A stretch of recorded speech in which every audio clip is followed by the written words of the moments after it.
Welcome to the Space Coast Real Estate Show. I am Real Estate Rob Kristen, a real estate consultant with Adams Homes, and next to me is my awesome partner in crime. He wears many hats. He's the producer, the owner of our home studio, Space Coast Podcast. He specializes in commercial real estate at Place Pros. Jesse Hall, how are you, friend? Oh, thank you for the warm introduction. Great to be here, Rob. Excited about today's episode. Yes, today we have a great topic, but before we get into it, remember, if there's a topic that you want to hear about, go ahead to our Facebook page, Space Coast Real Estate Show, like the page, and send us a message if there's something that you want to hear us talk about. Today, though, we have an amazing show talking about a subject that is something that's affecting a lot of people right now. Man, many people are suffering in silence. Foreclosure. It's a very scary word, and most people who it's affecting think that they have no options. They're completely stressed out. And I totally get it. And the reason why the topic is so important to me is because in 2012, 2013, I'm not sure the exact year, I went through a divorce and lost our dream home to foreclosure. At the time, I was paying attorneys to help us do a loan modification, and the bank never stopped the foreclosure process. So one day I was working at one of the houses that we were flipping, and my business partner pulled up and said, "Hey, I just came from your house." He had to pick up a tool. And he said there was a guy that showed up and said he just bought your house at the auction and that you needed to give him a call because you have 2 weeks to get out. And it was crazy. It was devastating. So when I share this, it was a horrible time, but I can totally relate. And the worst part is that I used my VA loan, so when the house went into foreclosure, I can never use that again. And, for those of you who don't know what that is, a VA loan allows veterans to get into the house with nothing down. And, I share this, it's personal, and honestly, it's embarrassing. But I remember what I went through, and I would never want anybody else to go through that. And if there's anything that I could ever do to help somebody with that, I would. So. Yeah. The good news is our guest today is here with all of the answers, and he's got information to help. I wish I had been able to talk to him back then, but I actually had just met him, and I had kind of already went through it when me and him started talking. He is a pastor, he's a real estate investor, an author, a speaker, a trainer, and a coach. And he's been specializing in foreclosure for about 20 years. His name is Pat Martin. Most people call him Coach Pat. Coach, thanks for taking time out of your schedule to share with us this knowledge. Welcome to the show. Rob and Jesse, man, thank you guys. Love to talk about this, and mainly because when people listen to this, they're going to realize they have options. And Amen. Dadgummit, most people just give up and let the banks walk all over the top of them without putting up a fight, and they just don't know that options exist. Yeah, it's that's the craziest thing, and most people are too embarrassed to do or say anything about it. So, that's why we had this show today, so that way we can educate everyone and share with them that there is options out there for you. You're not suffering alone. So. Coach, so take us through the foreclosure process from start to finish. Okay. Well, typically somebody in the foreclosure process, they fall behind. They fall behind because of a loss of job, a divorce, something happens. Whether the market's up or down, divorce is always with us, unfortunately. So that means there's always homes out there that will be facing a distressed or foreclosure situation. And typically now, here is what most people feel like they want to be embarrassed. And I compare it to this. Rob and Jesse, when you get in a car accident, you have car insurance. And when you have car insurance, is it embarrassing to call, whether it's your fault or not your fault? You have car insurance. You call up Progressive or Allstate or Prudential or whoever it might be, and you say, "Hey, I've been in a car accident." You pay the insurance policy, and you get your car fixed. Is that embarrassing? No, that's a good point. Yeah, actually, yeah. Okay, most people they don't wrap their minds around this. There's something called PMI, private mortgage insurance. After 91 days of being in default, in other words, you fall behind and 1 month goes by, the next month, banks can call in to AIG, their insurance company, because banks force you. 99% of the people out there have to pay an insurance policy that's included in the mortgage payment. It's called PMI. Right. Now everybody's like, yeah, coach, I get you on that, man. It's like $250 a month or 300 extra bucks a month on top of my mortgage payment. Okay, unfortunately, banks make themselves the beneficiary to the policy that you pay. Well, How convenient. man, that's kind of like a scam.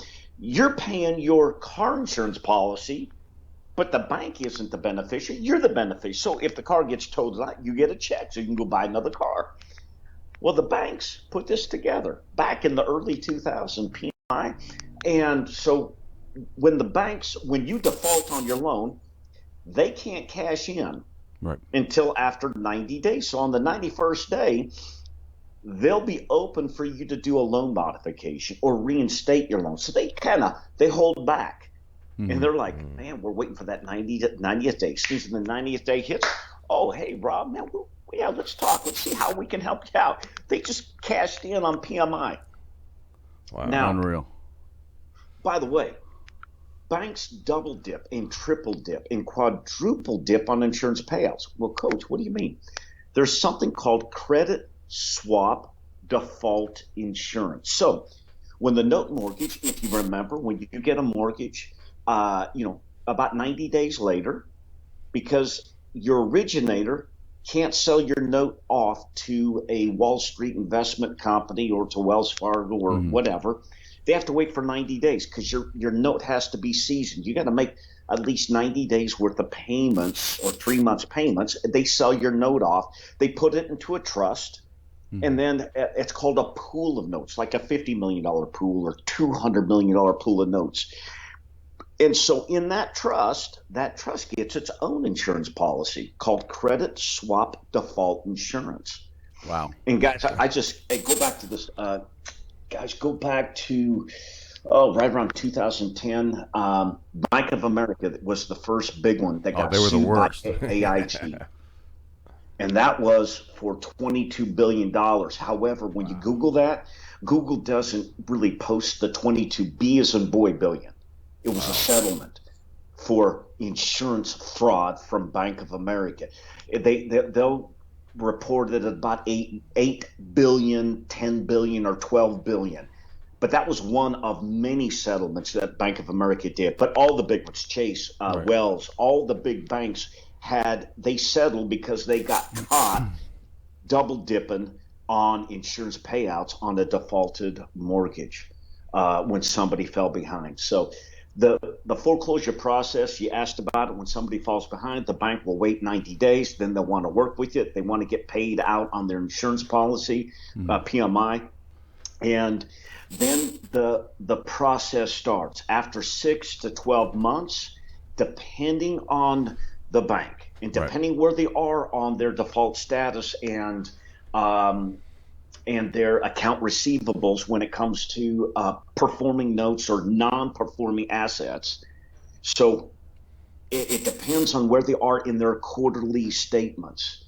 They may tee up and hire a law firm. I call them puppy mills, and they pay an attorney $1,200 to $2,000 to start the foreclosure lawsuit against you.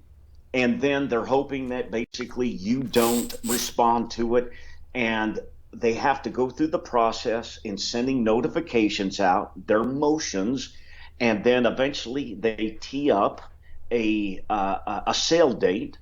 And so you have judicial, non-judicial, and sheriff's auctions. So a sheriff's sale, some states like in Pennsylvania, that's a sheriff's sale state. In Texas, that is a trustee sale. The trustee's typically an attorney that processes it, takes it to the county courthouse, and they sell it. And then you have judicial here in Florida. It is the clerk of the court that processes it and sold at the county courthouse steps. And it's a call out or a cry out auction. And in other words, the person, the clerk, the assistant clerk, they will cry out or call out. Okay, the next house up for auction is, foreclosure, lawsuit, case number, blah blah blah. Martin versus or Wells Fargo versus Patrick Martin, blah blah blah. And okay, do we have an opening bid? So it isn't like in a auctioneer style. It's just the person just calls it out, and they call it a cry out auction, and really that's it. But what most people don't know is that auctions can be blocked for $50 or less, and I've been able to beat the banks at their own game, and by hiring attorneys and doing what I know to do to jam up foreclosure processes. And the longest house I've been able to keep, it was 13 years without the borrower paying one dime. It was eventually lost, but it was 13 years. Rob, Wow. how would you like to have known how to do that back in 2012? Yeah, I would have been able to save the house. The house was it's worth about $360,000 now, and I only owed like $140. So yeah, that would have been a great tool to have for sure. Yeah.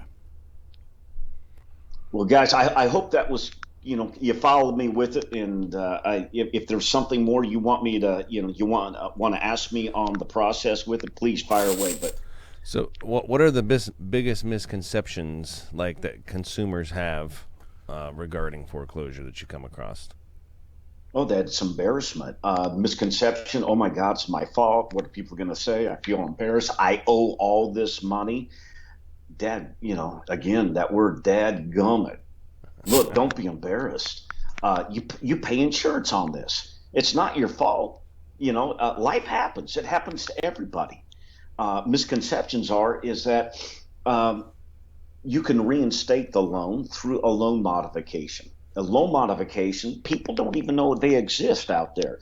Where you call up the bank and they can actually take what's owed, and they can recast that or redo that and put that on the back end of the loan. So I helped somebody out, and by the way, I pick up properties like this, and many times people just walk away. But a loan modification application can basically be done online. I just got one approved yesterday to help somebody out. And I'm not picking up this house. I just processed. I got on the phone, called up the bank, and said, "Hey, my client wants to do a loan modification."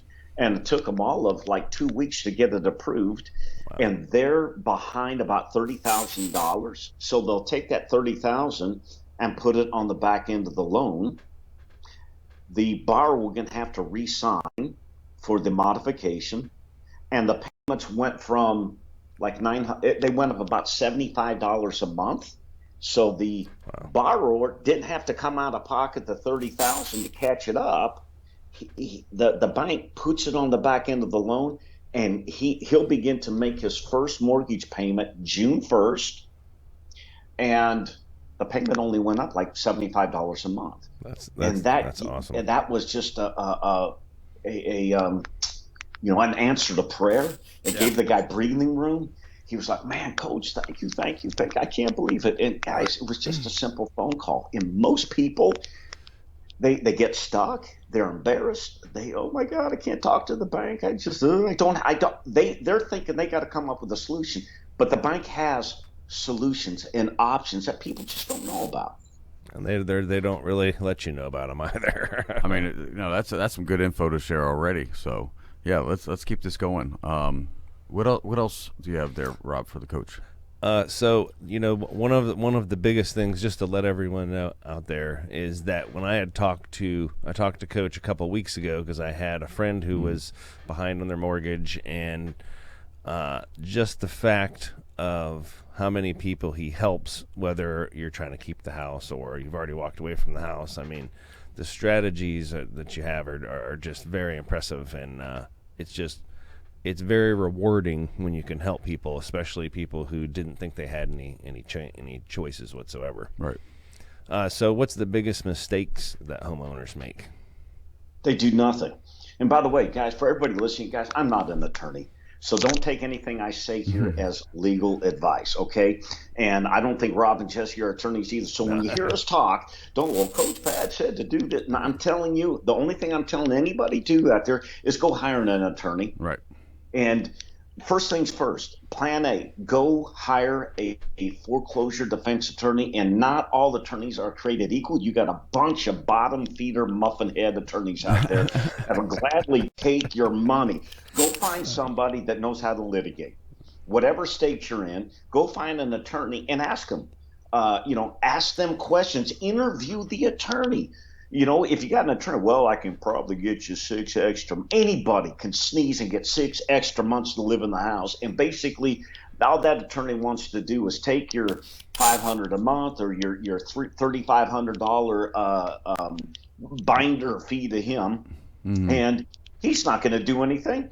He'll send a couple form letters and basically say, hey, I can help you do this, and we can give the house back to the bank in what's called a deed in lieu of foreclosure. And I can do that for $48.95. I can do that for $5,000. I can facilitate that. Man, you could do that on your own. You can call the bank up and say, hey, I'd like to deed my property over to you in lieu of foreclosing on me, so I'm going to get a foreclosure on my credit report. One of the biggest misconceptions is that as soon as you fall 90 days behind, your credit is taking the biggest hit, and it doesn't matter really, in my opinion. It's about your credit. It doesn't matter at that point. Once you're 90 days behind on your mortgage payment, your credit's taking the biggest hit. So whether you get foreclosed on or not, I don't have a foreclosure on my credit report.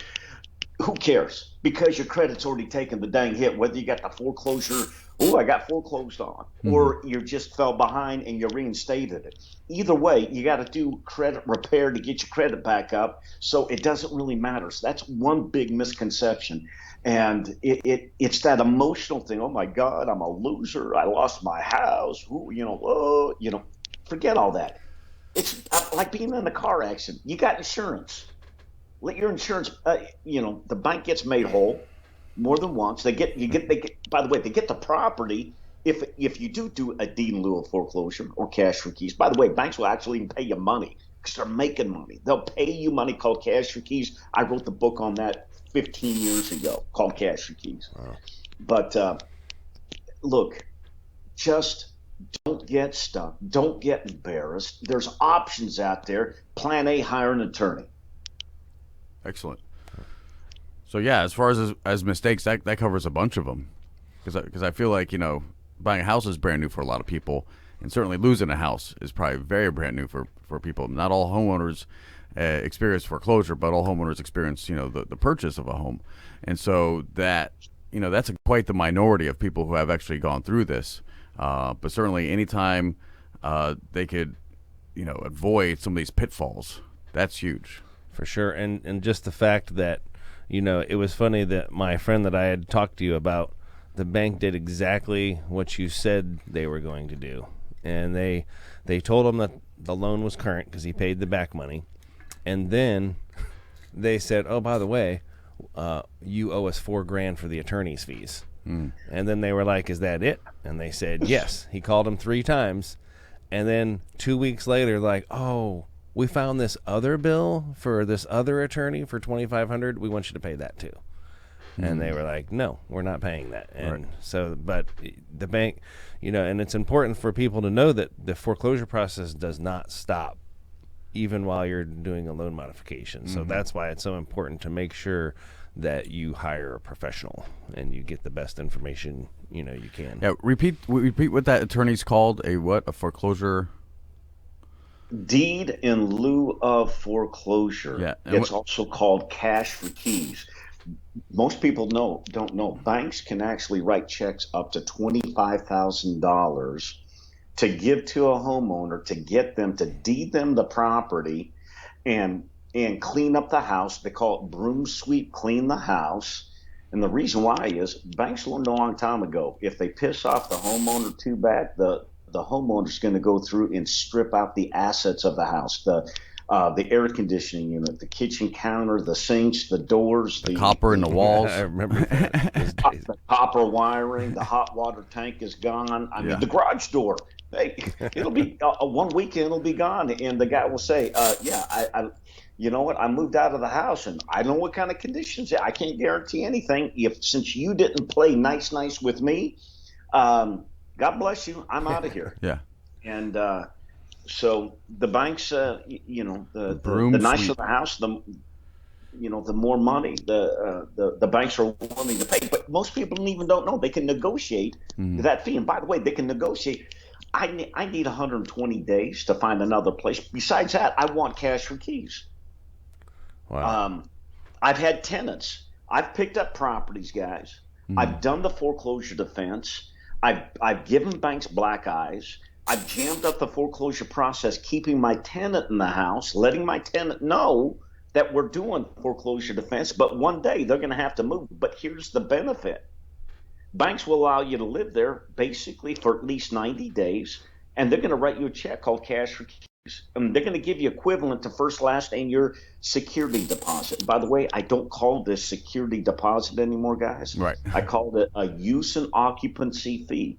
So in my business, that's a whole nother thing. But Right. so if you're paying Technicality. $2,500 to stay in the house, but a minimum the banks will give is $7,500. I tell my clients, hey, ask for 15,000. Right. Settle for about 10. And I've had my renter clients come back, Coach. Oh my God, you got another house for us to move into. This was great. Excellent.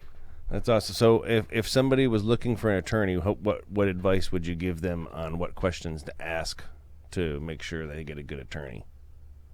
Well, when you call them up, ask them, hey, do you litigate? And they're like, I want an attorney that has been to court, that has argued cases and won. Then I ask them, how many cases have you won for loan fraud, exposing bank fraud, when a bank hasn't played the foreclosure game right?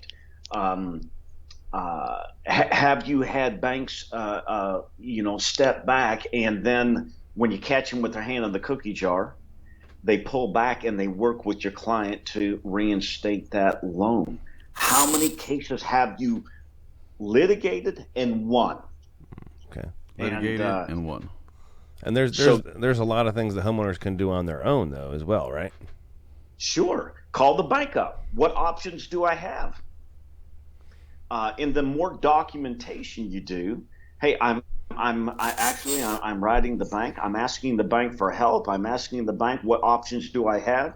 I'm back on my feet now. I lost my job. I went through a divorce, but I'm back on my feet. I'm working. How can I do a loan modification? How can I reinstate my loan?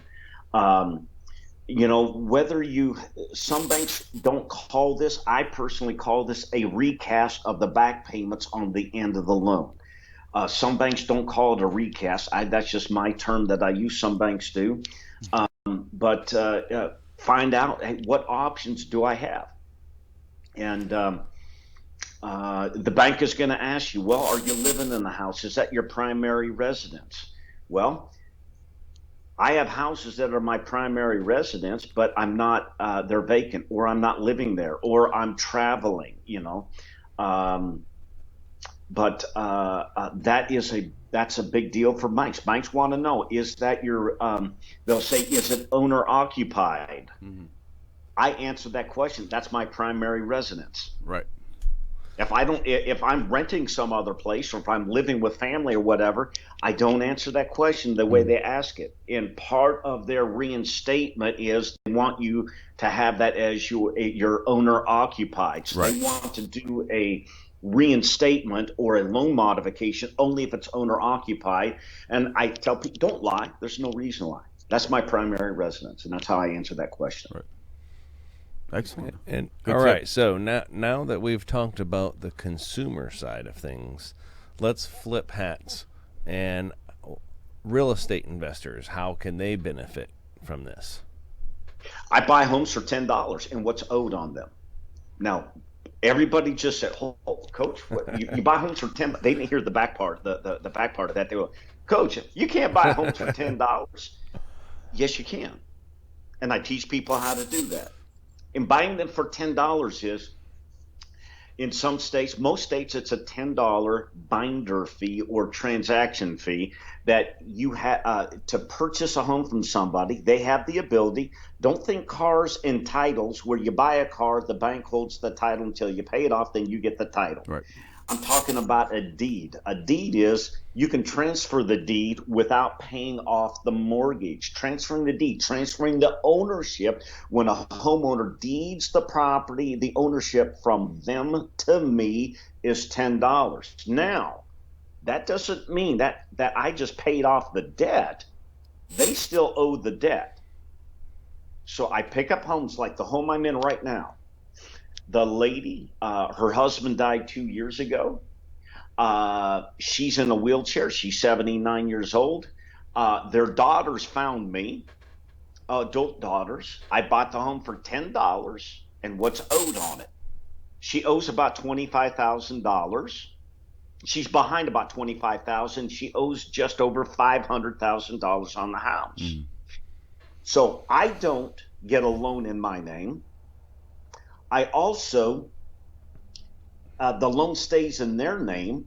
I negotiate with the bank to reinstate the loan, whether it's through a loan mod or want a lump sum to reinstate the loan, which will be about, right now, be about $30,000, $28,000 to $30,000 to reinstate it. The house needed renovation, so I'm at the tail end of it to do a full gut and renovation on it. It's a beach home. I'm literally 20 houses from the beach in Panama City Beach, Florida. Very nice. And I don't have to have flood insurance. Her payment, mortgage payment, is right at 4% interest. Why would I want to go get a loan at 6.5% or 7.5% interest to pay her loan off? No kidding. And I still have to come up with a down payment. So why don't I negotiate with the bank to reinstate the loan through a loan mod and recast the payments that she's behind on the back end of the loan? If the bank will allow us to do that, great. If not, I will catch it up. Mm-hmm. So she owes about $505 on it, $505,000. The before repair value was about $475. My son and I are doing the renovations here. We've been working on the place for about a month and a half. And I'll put into it less than $20,000. The after repair value is north of $600,000. Nice. So even if I don't reinstate the loan, even if I don't do a loan mod, even if I don't make one payment to the bank, the payoff on the property is right about $510 right now. I've put into the property right around $15,000. When it's all said and done, it'll probably be more like about $20,000. So I'll be into the property, let's say for $530. The after repair value, ARV, after repair value is right around the $640 to $660 range. That's a win. Do those numbers work? And by the way, I'm only out of pocket $10 to capture the home, right? To transfer ownership from them to me. I'm out of pocket the renovations. Now, you can do the renovations yourself. Some people are handy enough to do that. Right. Other people, I have to hire that out. But you got to count your cost and do your budget and so forth. If it makes sense, great. This is one of probably about 10 exit strategies that I have. Now, on this one, because I'm just far enough away from the sand, I don't have to have flood insurance, which is huge. Huge. Yeah. Beach properties typically need flood insurance. This property is about 2 feet higher than my neighbors across the street. So I don't have to have flood insurance. Her payments are $2,608 a month at 4% interest. Woohoo! Yeah, it's a good deal. It's a 3-bedroom, 3-bath, and I'm actually in the office space of the master bedroom. I can make this a 2-unit Airbnb. Right. That's an exit strategy. I can have the sliding glass door off the pool deck here has a lock on it. So I can have a 2-unit Airbnb where the master bedroom has its own big walk-in bathroom, jacuzzi tub, walk-in shower, walk-in closet, and this office space. I'll make this a kitchenette. Yeah. Nice. And so somebody can either rent the place out, the whole place, or Mm-hmm. rent out half of it, the 2-bedroom side, and I can rent out the one. I can find doctors, nurses, traveling nurses, and so forth. And this will cash flow probably $3,500 to $4,500 a month after I pay the $2,608 mortgage payment on this. So let me ask, whose name is the mortgage under? Is this grandmother still is she holding the mortgage? Actually, it's her deceased husband, so she's not even the guarantor. Oh. She was just, they had the house built, and she was emotionally, I don't want to lose it to the foreclosure. Right. She's got nothing to lose. She's behind. She walked away. And so she'll get satisfied when the mortgage will disappear once the house is sold. Either once the house is sold, Mm-hmm. or there's about 15 years left on the payoff. The property paid off in 2036. Mm-hmm. For me, I'm going to put this in my keeper portfolio, pass it down to my kids. It's a beach house, man. We were last night. We were sitting on the beach with our chairs, watching the sunset, drinking mocktails. Yeah. Awesome. Non-alcoholic mocktails, guys. We'll keep this as a rental. There's no reason why not to. But if I had to, a plan B exit strategy. Oh my God, coach, things went sideways on me, whatever. I just sell the house and I cash out on it. And I'll probably make $100,000 if I did that, but I got to pay taxes on that $100,000 right now. Yeah. Tell us about the story for the South Carolina, the couple that was getting a divorce, because that story really kind of resonated with me, just because I was like, there's a lot of people in that situation, and you were really able to turn that negative situation into a positive for them. They were going to lose money, and they walked away with money. I mean, it's incredible. It worked out fantastic. Okay, I think you're talking, guys, I got houses all over the country, but I think you're talking about Prosperity, South Carolina. The house, the house is built in 2016. It's on almost 5 acres of land. It had been vacant for 2 years. And I picked up the property last summer. I was so busy with different stuff, I didn't have time to pay attention to it. And so in October, I was able to pay attention to it. And I reached out to the owner. I had student clients that had found the property, and they lost contact with the owner, like, I don't know what to do, coach.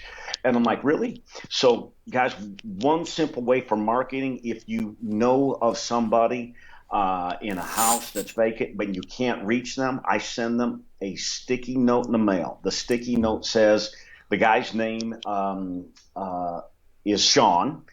And I said, Sean, please call Coach Pat. Thanks. And I put my phone number in on a yellow sticky note, and I put that in an envelope with a stamp on it, and I mailed it to the address that I found for the guy online.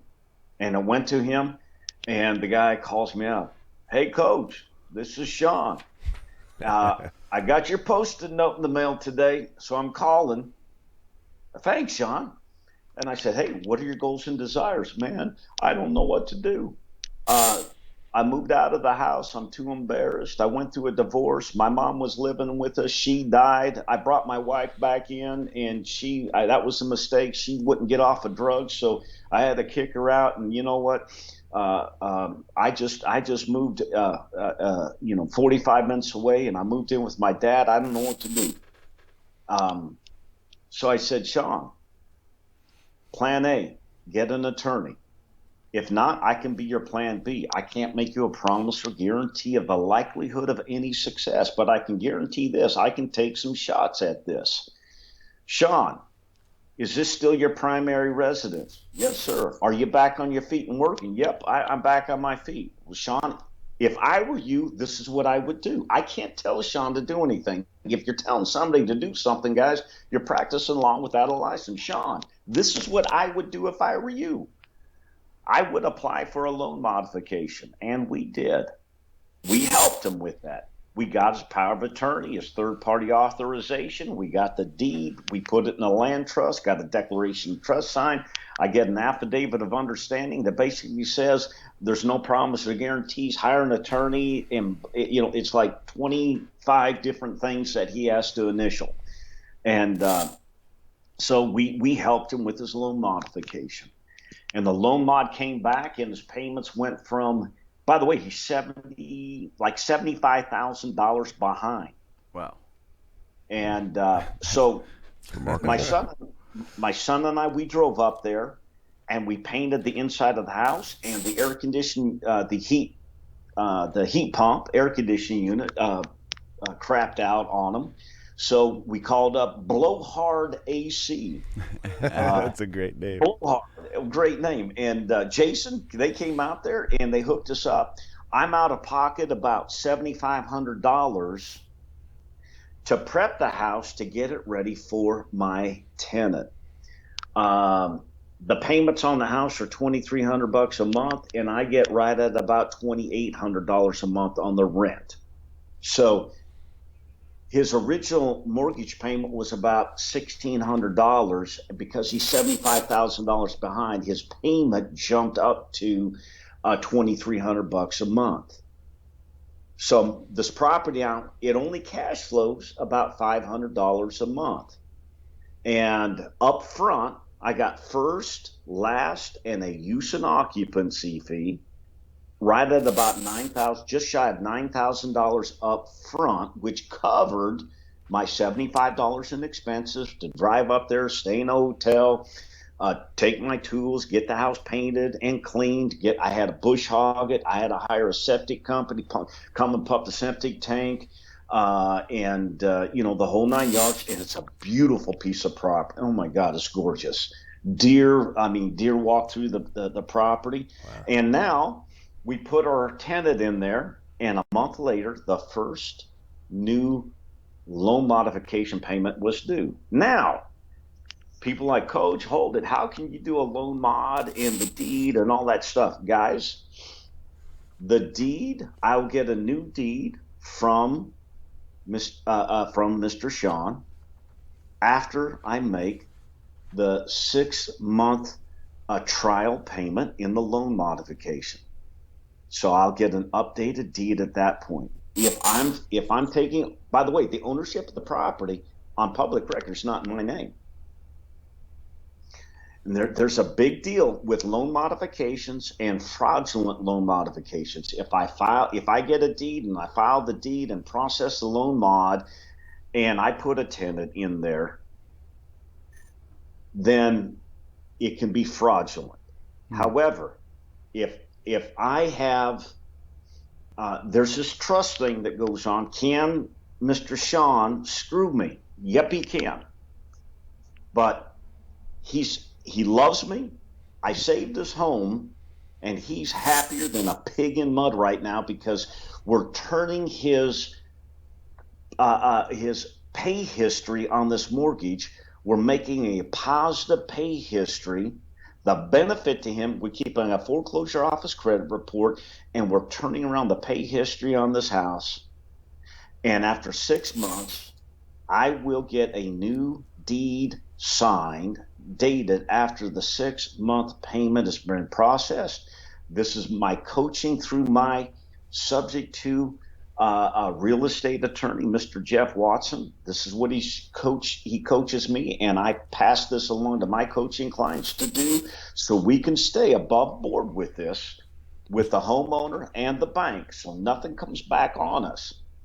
So then we file that deed after we get a brand new deed signed and dated after the 6-month reinstatement loan modification payment has been processed. Not when it's made, when it's processed, we know that thing's been cashed. Then I file the deeds, and then on public record, I become the official owner of that property. That's just awesome, because he was going to have a foreclosure on his credit and was just going to walk away and kind of ruin his life, and you saved the whole thing, and everybody wins. That's such an amazing thing. I just love that. Yeah, that's a feel good story. Not all outcomes are like that, but that makes me happy to hear. Well, I'll give you another one. I have another one down in the Rockport, Texas area, Corpus Christi, Texas. Um, Brand new, beautiful home. It might have been 8 months old, so it didn't need any repairs. No paint. Elderly couple in their 60s. I'm in my 60s. I don't consider myself elderly, but an older couple. They were going through divorce. He lost his job, and he was $22,000 behind. I didn't make a promise or guarantee. They tried to sell their home. By the way, the numbers look like this. Um, you're gonna love this exit strategy, guys. I'm out of pocket $10. I had to get the lawn mowed. That cost me like $35, and a lock box. Okay, so the lock box cost me about $35 as well, and no promises or guarantee. They couldn't sell their home for what was owed on it and in cash out, or to pay off the property. They'd be upside down because they got real estate commissions. They marketed the home for $349,000. They owed about 320 on the property, so it wasn't going to work. No. Uh, they were telling me, "Well, coach, I want 40,000. I can't give you 40, guys. The numbers aren't there. I can give you $10,000 is about all I can give you on this." And I tell people this: negotiate a percentage rather than a flat fee like $10,000. That was my mistake. So I'd say, guys, no promise or guarantees, but I'll take a swing at it. Now on this one, they're $22,000 behind. They don't have a job, so a loan modification is not going to work. So I get the deed and I file it right away. I market the home rent to own. Texas is a little funky with the rent to own, but when somebody says you can't, the question is, how can I? How can I do a lease option to purchase with a tenant? That's a whole nother thing for Texas, but there's a way to do that. And that has to do with the lease option of the beneficial interest of the land trust that I put it in. Some of you were like, "Oh, what did coach just say?" Oh my God, land trust. Guys, don't worry about it. If you want to know how to do this, there's always how can you, how can I, how can we do this legally, legitimately, morally, ethically, and so forth. So then, as soon as I get the deed on the home, I market the home rent to own 10% down. And so I marketed it for 380,000, which means 10% of that's $38,000. Right. I go under contract on a use and occupancy agreement. I don't use a rental or a lease option. It's a use and occupancy agreement and a lease option to purchase the beneficial interest. I use two contracts on this one. Okay, that's a whole nother thing. So the lady gives me basically $38,000 down. I take $22,000 and I bring the mortgage current. No loan modification. I just bring it current, and then I pay the homeowner, the borrower, $10,000. So now I'm out of pot. I've taken 32,000 of the 38, and I've taken care of the homeowner. I brought the mortgage current. I put 6,000 in my pocket. And the payment on that house is $22,183 and change, and my tenant pays me $3,720 a month. So that cash flows over $1,500 a month. It's a win. And so now the borrowers went through the divorce. They now have a positive pay history on their credit report for over a year now. And it cash flows for me $1,500 a month. And in the upfront, I was able to put $6,000 in my pocket. I'm out of pocket $10 to get the deal started. And the cost of mowing the lawn once, maybe twice, I don't remember. And the cost of a lockbox that I had put on the door. And I've never seen the house to this day. Well, that's funny.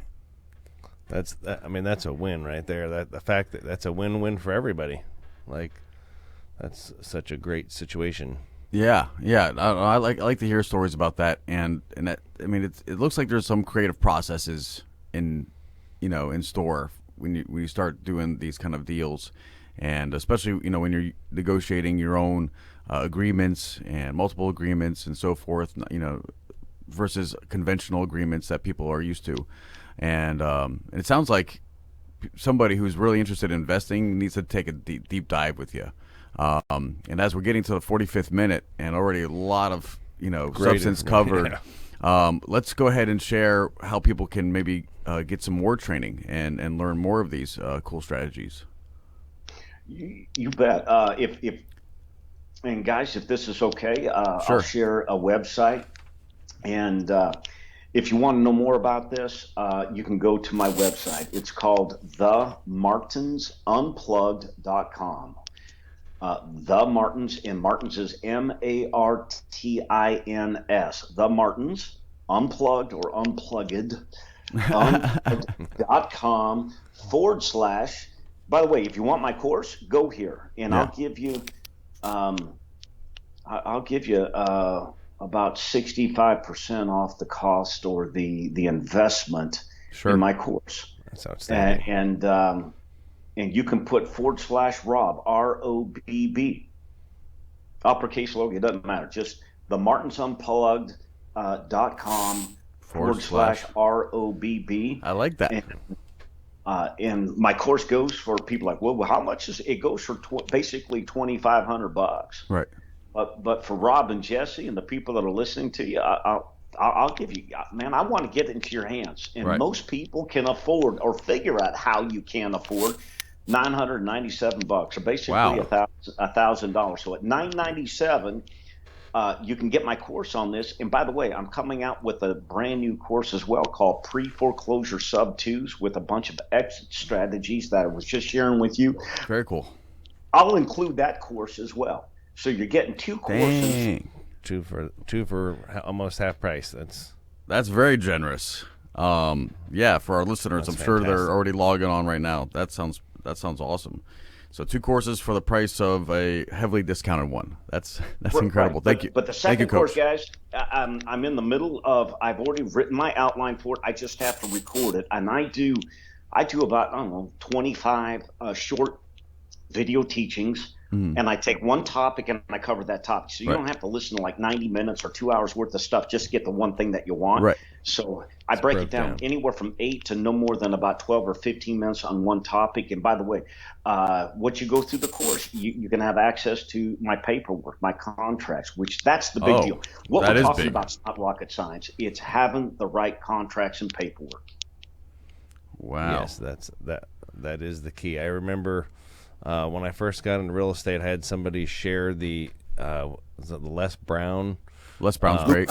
His lease, his residential lease was like 12 pages, and like when you read through it, it's kind of crazy. But I had to evict somebody once, and that lease made it so easy. Like, Right.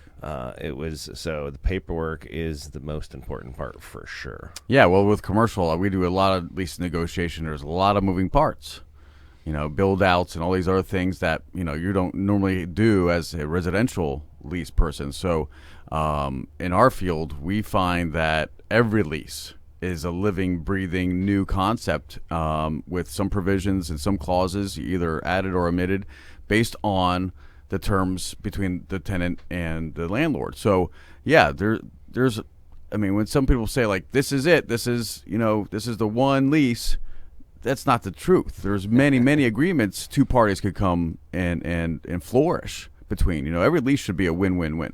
Like there should be no winners and losers. It doesn't have to be that way. Yep. Went to that. Yeah.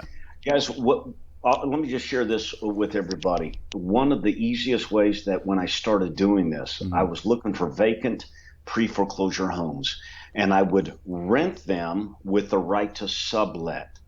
Right. I wasn't taking a deed, taking ownership, anything like this. It's kind of like you think about this. Somebody has an apartment complex or duplex, fourplex, or whatever it might be. They're behind on their payments. Unless the bank puts a motion into the judge's office so the bank can collect the rents, which when it comes to residential homes, the opposing counsel representing the bank doesn't get paid enough money to process that. So they really don't care. Right. So I rent homes from homeowners that are behind. I pay the homeowner a discounted, distressed rental rate, but I rent the property at full market rents. Right. And people are like, well, Coach, is that legal? Look, I'm not the bar. I'm just a tenant. I'm a tenant to the homeowner. I like that. Just Okay. Discounted So- distress rate. So as a tenant, Mm-hmm. I have nothing to do with the bank. Right. Matter of fact, I really don't care to know too much of what's going on between the borrower and the bank. Mm-hmm. I'm abreast of what's going on, but what he does is what he does. I can share with him what I would do. I can share with him how I would block auctions. I can share with him about how I would put that property in a trust, and he's the trustee and he's the beneficiary, not me. And I can share with him how we can use that trust to block auctions and so forth. But I can't tell him to do Right. that. Now I'm going to pay him a discounted distressed rental rate, which is $250 a month, maybe. But it's a performance lease rental contract I have with him.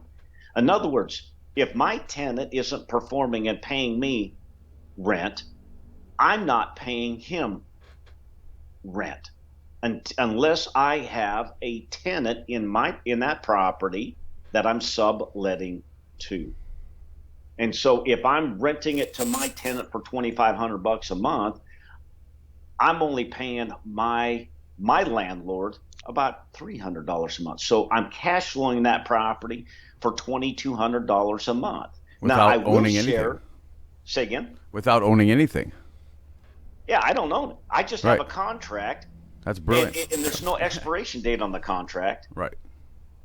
And so that homeowner borrower, he's just happy.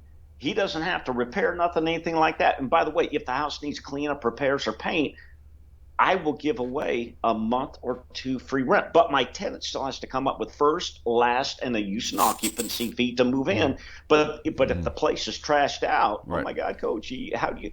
If it's trashed out, the next monthly payment won't be due for 60 days.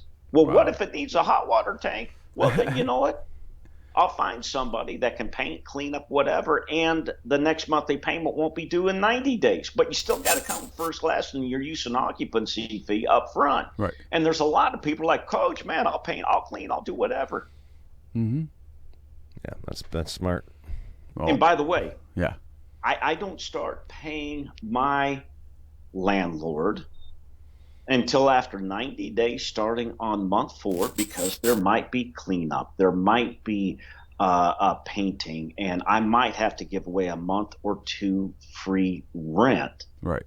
to get my tenant in there. So I'm even on that. I don't start paying them until after 90 days starting on month 4. And I make that super clear to my landlord who's renting me the property. And this way, guys, if I stay in the lane as a tenant, I'm not doing any loan fraud. I'm not doing Right. any fraudulent stuff.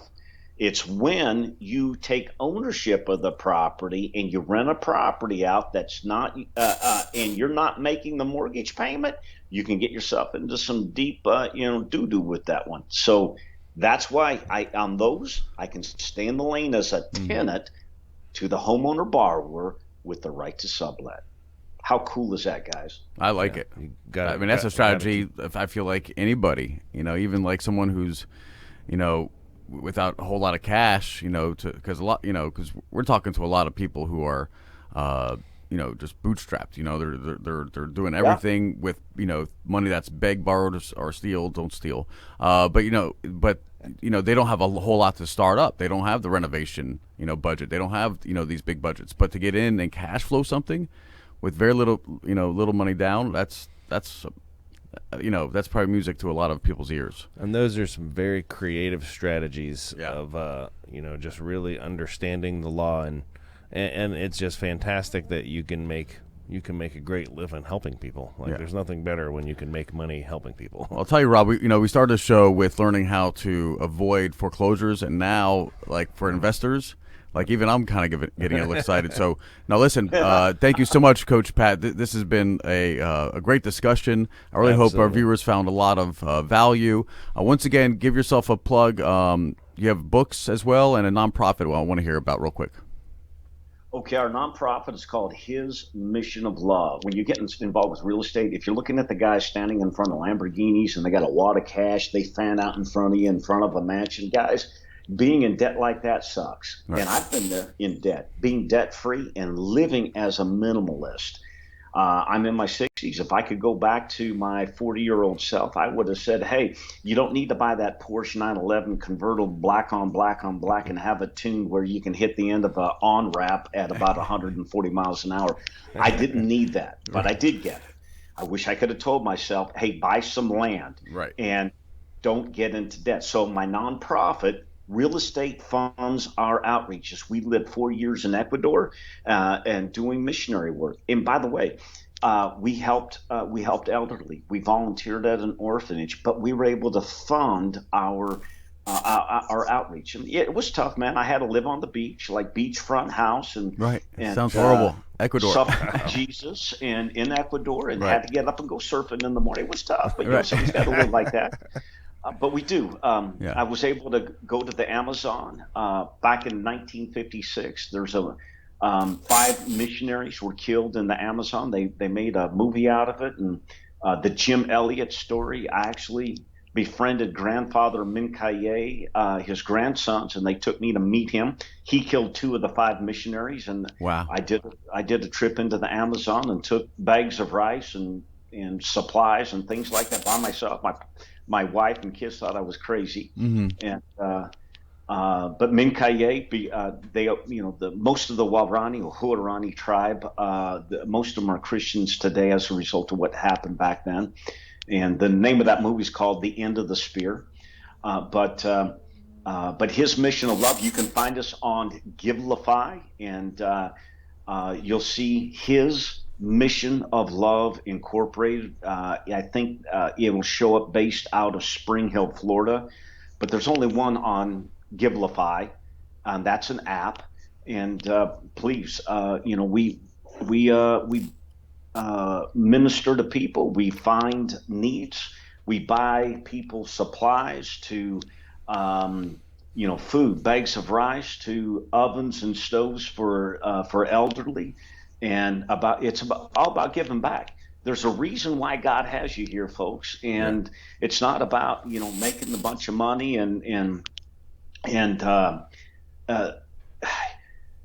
I share people this. The Bible says the love of money is the root of all evil. Money's not the root of all evil, the love of it. So being greedy with your money, time, and resources, that's the root of all evil. Being greedy. That's true. Yeah. So if you can make money, the idea to make money is to impact God's kingdom and share the love of Jesus in tangible ways without quoting one scripture, without preaching, if just showing love, the love of Jesus in tangible ways, being a blessing to people. And that's what we do. I love that. That's great. Thank awesome. you. Thank you, Coach. Yeah, thank you very much. So, Jesse, if someone wants to get a hold of you about some commercial real estate, how can they get a hold of you? PlacePros.com, or just give me a call, 321-877-8737. And, of course, if you're looking for a brand new home here on the Space Coast, I have lots of homes at Adams Homes. You can reach me at 321-368-1881. I'd like to send a huge thanks to Jesse and the Space Coast podcast. I'm also super appreciative of your time, Coach Pat. And yes, we are. We appreciate you sharing your knowledge. Yeah. I think there was lots of takeaways. Thanks for having me on. Well, we appreciate it, Pat. And everybody, go ahead and grab a course, heavily discounted, and again, that's all from Blessings of Coach Pat. So thank you so much once again. Absolutely, and please check out our Facebook page, Space Coast Real Estate Show. Like the page. If there's a topic you want us to cover in the future, just send us a message. Thanks for tuning into the show. We appreciate every one of our supporters and look forward to bringing you some great content and guests. Have a great week. Take care, guys.